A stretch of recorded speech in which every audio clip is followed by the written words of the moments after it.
Ashley, tell us about the quality of the experience as you've gone to different CrossFit gyms. It's been like a wide variety of experience, and I actually try to always make sure to compliment the coaches when I have a great experience at the gym. When they had an awesome warm-up, they remembered my name, because I know that's what we emphasize at IronTribe. Because I've also been to some gyms where they just pointed at me and just said "you," and I'm like, what? And I kind of feel awkward, and I know what I'm doing, and so I think that's the biggest difference in other gyms is you never know what experience you're going to get when you drop into a gym. But our goal at IronTribe is to have a consistent experience throughout the whole brand.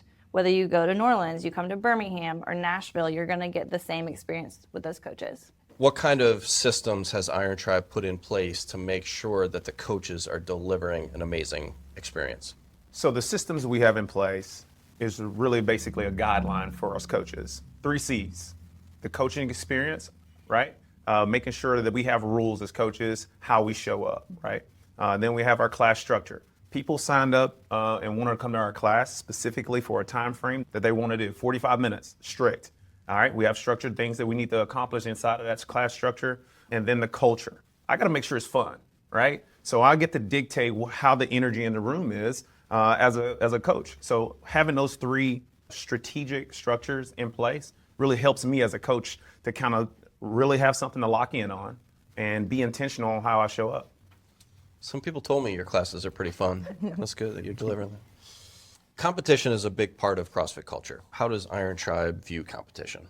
I think it varies on a day-to-day basis, depending on the individual, based on a lot of moving parts. But when they show up to the gym, whether they're anxious about the movement choice in that particular ring, it could be motivating, right? Competition can definitely drive us in the right direction towards their goals and that kind of thing. But it's also a way for us coaches to interact with them and let them be motivated by what they can accomplish, not based on the people around them. What have you seen, Mandy, from your clients in terms of competition? I know that my coaches are always like, hey, the biggest win is walking into the door. So it could be intimidating looking at the workout on the board and seeing what the day is, but the biggest win is showing up for class. And then, yes, sometimes people like competition, but some people are discouraged by it because they're not doing the prescribed weight or what they think they should be doing. But it goes back to what Frank said. We don't know what they went through the night before. We don't know if someone's sick or how they slept the night before. So if they want to modify the workouts or if they want to go full send, that's totally up to them, but it's their workout. And I'll piggyback on that. I feel like our coaches know their people. So I have a member, he'll look at me, he's like, put me down for a smiley face, Ashley. And it's, he doesn't want to put his score in, and that's fine. But I know he wants to be accountability on his attendance, but he's okay with not having the top score of the day. And I really think that comes down to how well the coach is prepared for that workout that day, how well they know the client, the relationship, because I think competition can be great when it's applied in the right setting, but applying it to everybody at the same time through all different stages of life and training age and things like that can definitely lead to problems. No doubt.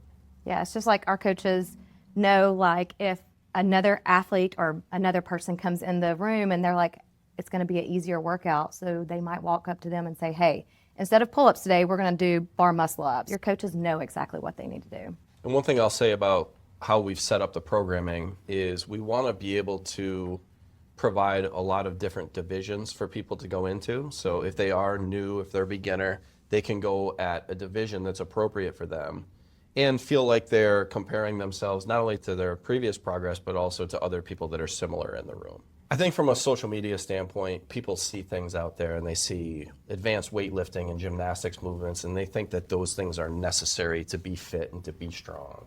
And I think that we've tried to embrace the simple things, doing them well, and that's truly functional training for us. Not everything that's impressive is necessary. If you like that video, comment, like, or subscribe for more content.